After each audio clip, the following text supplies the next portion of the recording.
Beautiful and magical family, कैसे हैं आप सब लोग। आई होप आप ठीक होंगे, स्वस्थ होंगे और आप अपनी लाइफ में बहुत ज़्यादा खुश होंगे।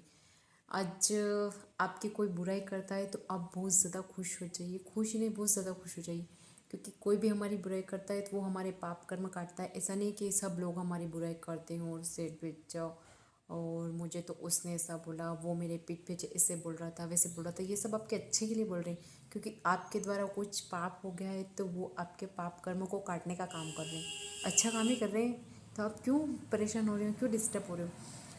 इसको अच्छे से एक्सप्लेन करने के लिए मैं आपको एक कहानी सुनाती हूँ। क्या था ना कि एक राजा था, बहुत ही नास्तिक था। वो भगवान में बिल्कुल भी विश्वास नहीं करता था और कोई अगर भगवान का नाम ले लेता था तो चिढ़ता था और न किसी को दान देता था और न मतलब दान सेवा में कुछ भी नहीं मतलब उसकी सोच से परे था। बोल रहा था कि ये सब झूठे नाटक है और भगवान को तो बिल्कुल भी नहीं मानता था, नास्तिक था। कोई संत महात्मा आ जाते थे तो उनको भी नहीं मानता था।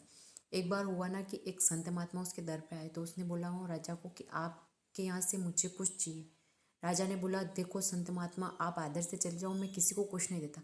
तो उन्होंने बोला नहीं, मैं बिना कुछ लिए यहाँ से नहीं जाऊँगा और आपको कुछ ना कुछ दान देना ही पड़ेगा। उसने बोला कि नहीं, आपको जाना पड़ेगा, क्योंकि मैं कभी किसी को कुछ दान नहीं देता और ये मेरे वसूल के खिलाफ है, मतलब मेरे नियम के खिलाफ है। और मेरे को पूरी प्रजा जानती है, सब जानते हैं कि हाँ मैं किसी को कुछ नहीं देता। चलो अब ऐसा हुआ, फिर संत ने बोला कि चलो, एक घोड़ा खड़ा था, घोड़े ने लीद कर रखी थी। तो उन्होंने बोला कि ये घोड़े की लीद तो आपके किसी काम की नहीं आएगी, तो आप एक काम करो कि मुझे घोड़े की लीद ही दान में दे दो। तो राजा ने कहा ठीक है, घोड़े की लीद सैनिकों को बोला, घोड़े की लीद उनको दे दी।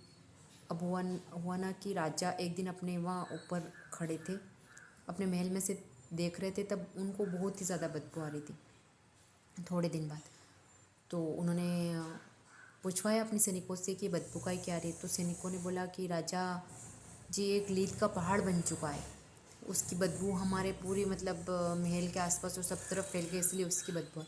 उन्होंने सोचा है लीद का पहाड़ कैसे बन गया। जब वो संत महात्मा गए थे, उन्होंने लीद ली थी तो वो बोल गए थे तथास्तु, मतलब ये आपके जीवन में और बढ़े।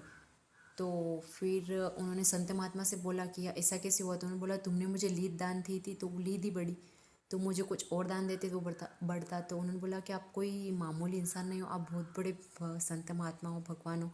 तो मुझसे बहुत बड़ी गलती हो गई, मैं भगवान को नहीं मानता हूँ, मुझे माफ़ कर दो, इसका कुछ उपाय तो होगा। तो फिर संत महात्मा ने कहा इसका उपाय ज़रूर है। आप एक काम करो कि आप ऐसा कुछ बुरा करो जिससे आपकी सारी प्रजा आपकी बुराई करे और बहुत ज़्यादा बुराई करे, आपको बुरा ही बुरा बोले। चलो अब उसने क्या किया कि ऐसा कुछ किया उसके मतलब प्रजा के साथ, तो सारी प्रजा उसकी बुराई करने लगी, कोई उसको अच्छा ही नहीं बोलने लगा। अब फिर क्या हुआ कि बुराई करने लग गई तो वो लीद का जो पहाड़ था वो अपने आप कम होता गया और पूरी तरह ख़त्म ही हो गया, पूरी तरह ख़त्म हो गया। तो राजा ने बोला यार ऐसा कैसे हुआ। संत महात्मा से पूछा, उन्होंने बोला जब सब लोग तुम्हारी बुराई कर रहे थे तो वो तुम्हारे पाप कर्म को काट रहे थे, इसलिए तुम्हारे साथ सब अच्छा हुआ। राजा बहुत खुश हुआ और उसने उसकी इच्छा से बहुत सारा दान दिया। तो आप भी खुश हो जाइए, क्योंकि जब हमारी कोई बुराई करता है तो वो हमारे सारे पाप कर्म करके हमारे और अच्छे कर्म की ओर ले जाता है। ऐसा नहीं कि आप बुरे बुरे कर्म करो, लेकिन ये बात सही है। इसीलिए तो बोलते हैं किसी की बुराई मत करो, किसी की निंदा मत करो, ईमानदार रहो, अपने कर्म पे चलो।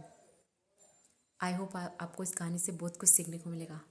और आपको ऐसी कहानियों के लिए मेरे चैनल को सब्सक्राइब कीजिए और मुझे कमेंट सेक्शन में बताइए आपको कहानी कैसी लगी। Okay everyone, thank you and Radhe Radhe.